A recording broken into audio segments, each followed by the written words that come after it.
नमस्कार. मालिकेच्या पुढील काही भागांमध्ये आपल्याला खूपच खतरनाक असा ट्विस्ट पाहायला मिळणार आहे. महिपतची मजल खूप पुढंपर्यंत गेलेली आहे आणि आपल्या वाटेतील काटा काढण्यासाठी महिपतने चक्क अर्जुनला किडनॅप करण्याचा निर्णय घेतलेला असतो आणि त्यावेळेस सायली स्वतःच्या जीवाची बाजी लावून महिपतच्या गुंडांच्या तावडीतून अर्जुनला सोडवणार आहे. अगदी सती सावित्री बनून सत्यवानाचा जीव वाचवण्यासाठी सावित्री तिथं पोहोचणार आहे. हे कशा पद्धतीनं होणार आणि त्याचबरोबर स्वतःच्या जीवावरती तिने उदार होऊन हे सगळं करणार आहे. तर हे सगळं आपल्याला आजच्या या व्हिडिओमध्ये पाहायला मिळणार आहे. त्यासाठी हा व्हिडिओ शेवटपर्यंत पहा. तर आता कोर्टामध्ये जेव्हा घडत असतं की मधुभाऊंच्या बाबतीत चुकीची गोष्ट घडत असते, मधुभाऊंच्या बाबतीत चुकीचे स्टेटमेंट तिथे केले जात असतात, कारण तो जो जोशी वकील आहे तो काहीच करत नाही आणि तेव्हा मात्र अर्जुनला खूप राग आलेला असतो. हातातोंडाशी आलेली केस त्याने घालवून टाकलेली असते हे अर्जुनच्या लक्षात आलेलं असतं. मग अर्जुन हा तिथे प्रिया आलेली असते, तिला म्हणतो की गप्पा बसायचं, घरी पण तू गोंधळ घातलेलाच आहेस, इथे गोंधळ घालायचा नाही, निघायचं इथून.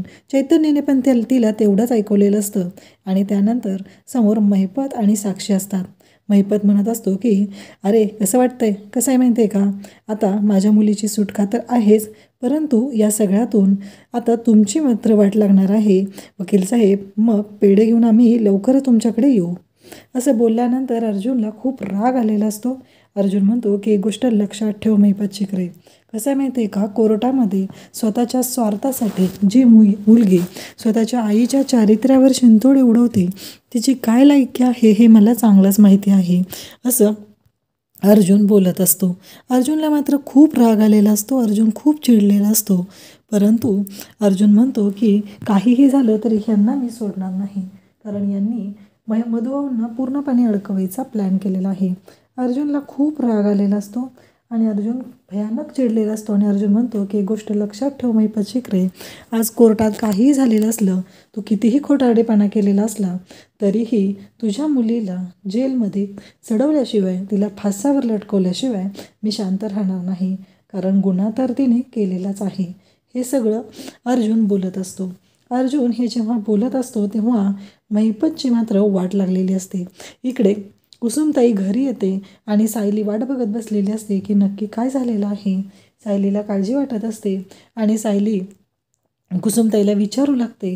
तेव्हा मात्र इकडे कुसुमताई सांगते की सगळी वाट लावलेली आहे त्या जोशी वकिलाने, त्यांनी कोर्टामध्ये असं प्रूव्ह केलेलं आहे की मधुभाऊ आहे त्यावेळेस तिथं होते, पण साक्षी ही तिच्या सावत्र भावाच्या अंत्यविधीसाठी ती हॉस्पिटलमध्ये गेलेली होती, ती सिटी हॉस्पिटलमध्ये पोचलेली होती, हे सगळं तिथे झालेलं आहे.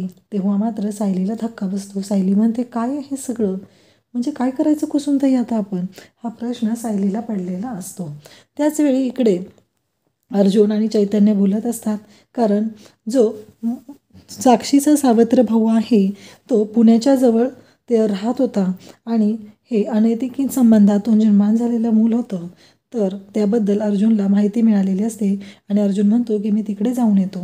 तेव्हा अर्जुनला चैतन्य म्हणत असतो की अर्जुन मीही तुझ्याबरोबर येत आहे. तेव्हा मात्र अर्जुन चैतन्याला सांगू लागतो की नको, इथे सायलीच्या बाबतीत तो काळजी घे आणि केसच्या बाबतीत मधुभाऊंच्या केसच्या बाबतीत महिपत नक्की काय गोंधळ घालणार आहे त्याकडेही लक्ष देणं गरजेचं आहे. इकडे हे सगळं झालेलं असतं, त्यामुळं साक्षी आणि महिपत दोघंही भयानक खुश असतात आणि त्यांचं असं म्हणणं असतं की ही केस आम्हीच जिंकणार आहोत आणि जोशी वकिलाचं ते कौतुक करत असतात, कारण हे सगळं जोशी वकिलाने केलेलं असतं. आणि मग अर्जुन तर आता इकडे जायला निघालेला असतो आणि मग अर्जुन गेलेला असतो. 2 दिवस अर्जुनच्या कॉन्टॅक्टमध्ये इकडे 2 दिवस अर्जुनच्या कॉन्टॅक्टमध्ये चैतन्य असतो सुरुवातीला आणि त्यानंतर चैतन्याच्या लक्षात येतं की अर्जुनशी आपला काहीच कॉन्टॅक्ट होत नाही. त्यानंतर चैतन्य घाबरतो आणि चैतन्य म्हणू लागतो की हे सगळं काय होतंय, कारण काहीही झालं तरीही अर्जुन माझ्याशी कॉन्टॅक्टमध्ये होता, मग अचानक असं का घडलेलं आहे, हा प्रश्न चैतन्याला पडलेला असतो. आणि मग तो कुसुमताईकडे येतो, कुसुमताईशी बोलत असतो. तेव्हा मात्र सायली ते सगळं चुकून ऐकते आणि सायलीला पण खूप मोठा धक्का बसलेला असतो. तर इकडे सायली म्हणते नाही, जर अर्जुन सर अडचणीत असतील तर मी तिकडेच पोहोचणार आहे. कुठे अर्जुन सर असतील तिथे मला जायचं आहे. मधुभाऊ म्हणतात की त्या माणसाशी तुझा काहीही संबंध नाही, तू तिकडे जायचं नाही.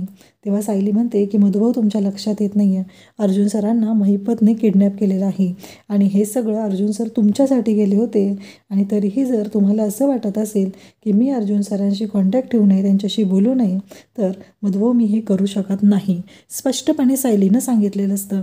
इकडे घरी पण सगळेजण काळजी करत असतात की अर्जुनचा नक्की का संपर्क होत नाही आहे, अर्जुन कोणत्या अडचणीत तर सापडला नाही ना, असे अनेक प्रश्न सगळ्यांना पडलेले असतात.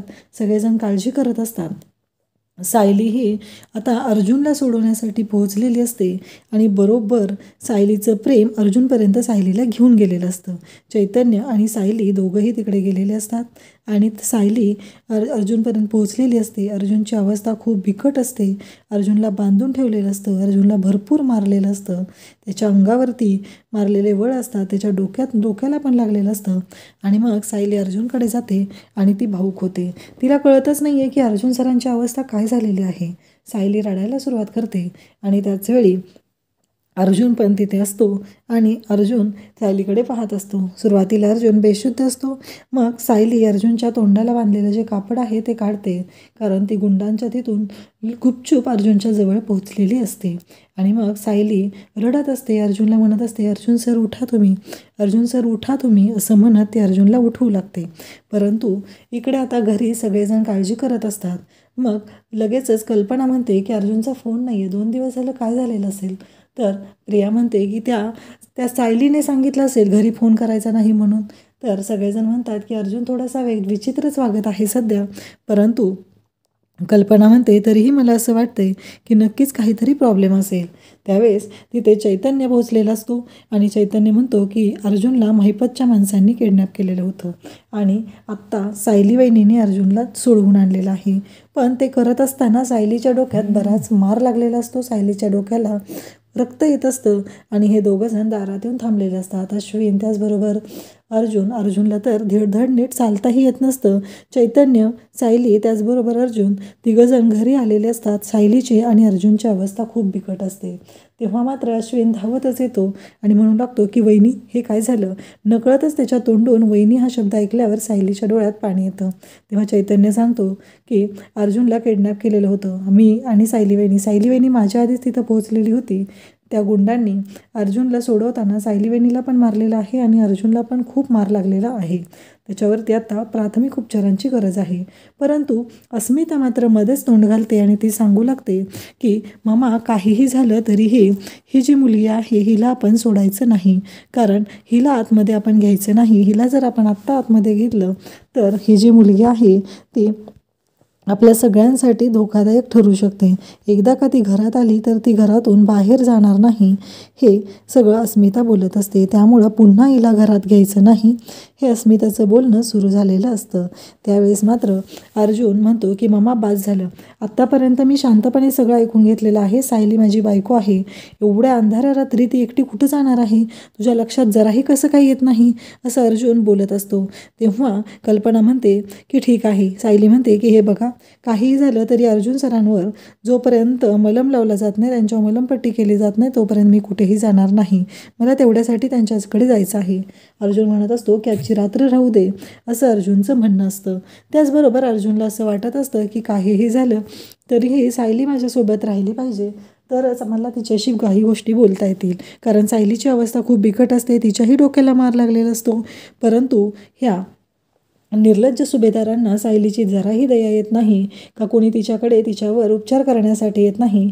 अश्विन पण पहिल्यांदा विचारत असतो आणि नंतर तोही शांतच होतो. त्यानंतर आपल्याला पाहायला मिळतं की अर्जुन सायलीला म्हणतो की चला सायली, आणि प्रताप मात्र रागानेच म्हणत असतो की ह्यांचं जे काय चाललंय ते लवकरात लवकर थांबलं पाहिजे, कारण पुन्हा अर्जुन त्या मुलीला घरी घेऊन आलेला आहे, कारण जिचा आपल्याशी काहीही संबंध नाही, असं प्रतापचं पण म्हणणं असतं. आणि त्याचबरोबर कल्पना म्हणत असते की ठीक आहे. कल्पनाला कुठंतरी दया येते, कारण तिला असं वाटत असतं की कुठंतरी सायली मनापासून ह्या सर्व गोष्टी करत आहे, म्हणून तिने सुरुवातीला शांत असते. त्याचबरोबर आपल्याला पाहायला मिळतं की कल्पना जेव्हा म्हणत असते की काहीही झालं तरीही या सगळ्या गोष्टी ज्या घडत आहेत ना त्या खूपच विचित्र आहेत. अर्जुन आणि सायली चैतन्याच्या मदतीने रूममध्ये जातात. मग रूममध्ये गेल्यानंतर इकडे चैतन्य अर्जुनला म्हणतो की तेव्हा अर्जुन म्हणतो की मला तिथला तो बॉक्स दे, कारण मिसेस सायली यांच्या डोक्याला खूपच लागलेला आहे. आणि मग त्याच्यात पेनकिलर असते, ती पेनकिलर सायलीला दिली जाते. त्याचबरोबर अर्जुन सायलीच्या डोक्याला ड्रेसिंग करतो. पण अश्विन इकडे एवढा मोठा डॉक्टर असून पण तो येत नाही किंवा तो विचारायलाही येत नाही, कारण आजपर्यंत सायलीने त्याच्यावर जे काही उपकार केलेले होते ते विसरून गेलेला असतो. कारण अस्मिता आणि प्रिया त्यांच्या दोघांमध्ये तिथे फूट पाडायलाच बसलेले असतात. आणि सध्या अश्विन मात्र प्रियाच्या फ्लेवरमध्ये गेलेला असतो आणि तो तिच्या फेवरप्रमाणेच वागत असतो. या सर्व गोष्टी घडत असतात. अर्जुन मात्र सायलीला समजवण्याचा प्रयत्न करत असतो आणि अर्जुन म्हणत असतो की बास, आज ना या सगळ्यांनी मला दाखवून दिलेलं आहे की हे काय आहेत आणि कोणत्या थराला जाऊ शकतात. कारण काहीही झालं तरी त्यांना माझ्याबद्दल काही वाटलेलं नाही आहे आणि मिसेस सायली तुमची अवस्था इतकी वाईट असतानाही हे सगळे अशा पद्धतीनं बोललेले आहेत. तेव्हा अर्जुनला सायली म्हणते, अहो ठीक आहे, आपलीच माणसं आहेत, आपलीच माणसं अशी वागणार नाही तर मग कोण वागणार आहे, असं तिचं म्हणणं असतं. आणि त्याचवेळी इकडे अर्जुन म्हणतो की नाही मिसेस सायली, आत्ता मला कळलेलं आहे की ह्या गोष्टी वाटतात तेवढ्या सोप्या नाहीत. आणि मग सायली आणि अर्जुन एकमेकांकडे पाहू लागतात. त्याचबरोबर आपल्याला इकडे सायली अर्जुनला ड्रेसिंग करत असते आणि अर्जुनच्या पाठीवरती ज्या जखमा असतात ते पाहून तर सायलीच्या तळपायाची आग मस्तकात जाते आणि ती म्हणते की या महिपत शिकरेला मी सोडणार नाही.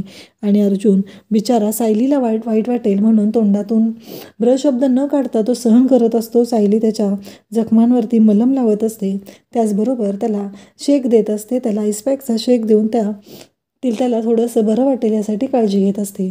अर्जुन म्हणत असतो, अहो मिसेस सायली, तुमच्या डोक्याला इतकं लागलेलं आहे आणि तुम्ही माझी काळजी काय करताय, तुमच्या लक्षात येत नाही आहे का?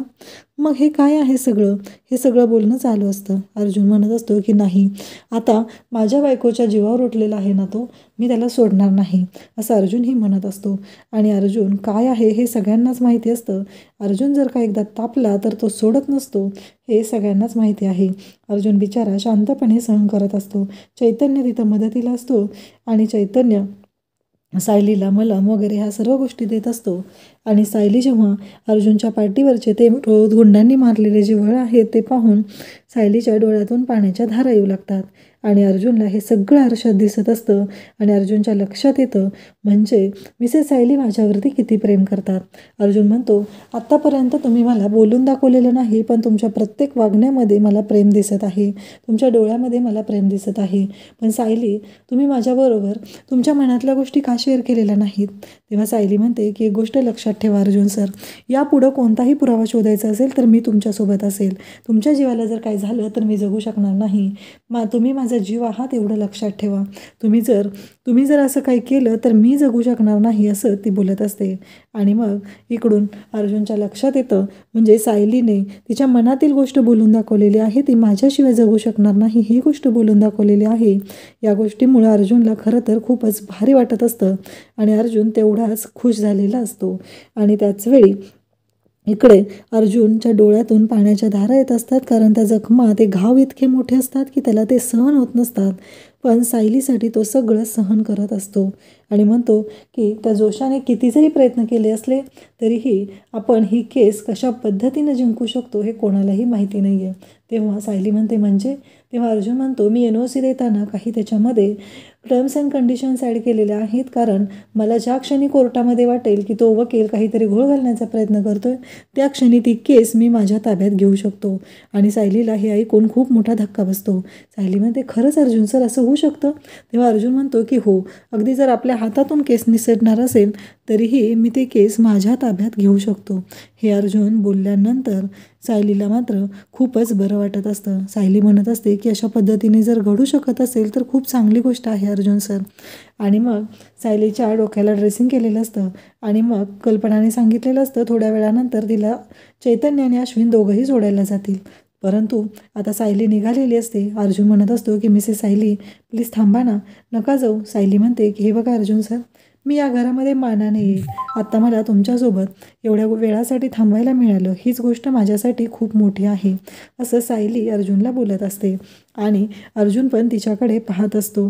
त्यानंतर इकडे अर्जुन सायलीला म्हणत असतो प्लीज, तेव्हा सायली म्हणते हो सर, मी येणार आहे आणि मानाने येणार आहे. ते दिवस फार लांब नाही आहेत आणि प्रियाची पण किती नाटकं चालू आहेत ना, ती मला सगळं माहिती आहे. तिलाही सोडायचं नाही आहे, एवढं लक्षात ठेवा. कारण तिनेच हा सगळा गोंधळ घातलेला आहे. एवढ्या चांगल्या दिवसादिवशी आपल्या आयुष्याच्या तिनं आपलं आयुष्य स्पॉईल केलेलं आहे आणि आपल्या माणसांच्या मनात आपल्याबद्दल गैरसमज निर्माण केलेले आहेत. खरं तर त्या दिवशी मीही तुम्हाला प्रपोज करणार होते आणि मग त्यानंतर ते डॉक्युमेंट्स जे आहेत त्याची किंमत आपल्यासाठी काहीच नव्हती. अर्जुन म्हणतो हो ना, आणि नेमके लॉकरमधले डॉक्युमेंट त्या दिवशी मी वरती काढले आणि ते तसेच वरती राहिले. कारण मी असा विचार केला की आता आपण दोघं एकमेकांना प्रपोज करणार आणि मग ह्या डॉक्युमेंटची गरज काय आहे, असा विचार माझ्या डोक्यात आलेला होता आणि म्हणून मी ते डॉक्युमेंट्स वरती ठेवले. पण मला काय माहिती की प्रिया अजूनही त्या डॉक्युमेंटच्या मागं लागलेली होती आणि तिने आपल्या एवढ्या चांगल्या दिवसादिवशी आपलं आयुष्य स्पॉईल करेल. सायली म्हणते असू द्या अर्जुन सर, आपल्या दोघांच्या प्रेमाची ताकद एवढी आहे ना की त्यापुढे कोणीही काहीच करू शकणार नाही. काहीही झालं तरी कसं आहे मला सांगा, थोडे खचखळ घ्यायल्याशिवाय त्या सुखाची किंमत तरी आपल्याला कशी कळणार ना. त्यामुळे आपल्या आयुष्यात येणारे हे अडथळे आहेत. आणि अर्जुन सर तुम्ही काळजी करू नका, लवकरच मी या घरामध्ये मानाने परत येईल. अर्जुनला खूप भारी वाटतं आणि अर्जुन सायलीला म्हणतो की ठीक आहे. आणि मग सायलीला सोडायला चैतन्याला जायला सांगतो आणि चैतन्याला म्हणतो की सायलींना सुखरूप घरी सोडव आणि त्याचबरोबर मधुभाऊ आणि कुसुमताईंनाही तिथं त्या गोष्टी सांग. सायली म्हणते की हो. आणि आता सायली निघालेली असते. अर्जुन पुन्हा रडत असतो, त्याला वाईट वाटत असतं. सायली घरातून चाललेली आहे आणि सायलीने एवढंही सांगितलेलं असतं पुन्हा कुठे जाणार असाल तर मला सांगा, मी सोबत असल्याशिवाय कुठेही जायचं नाही. अर्जुन म्हणतो हो मिसेस सायली आणि मग खूपच गोड अशी स्माईल देतो. अशाच अपडेटसाठी चॅनलला सबस्क्राईब करा. थँक्यू.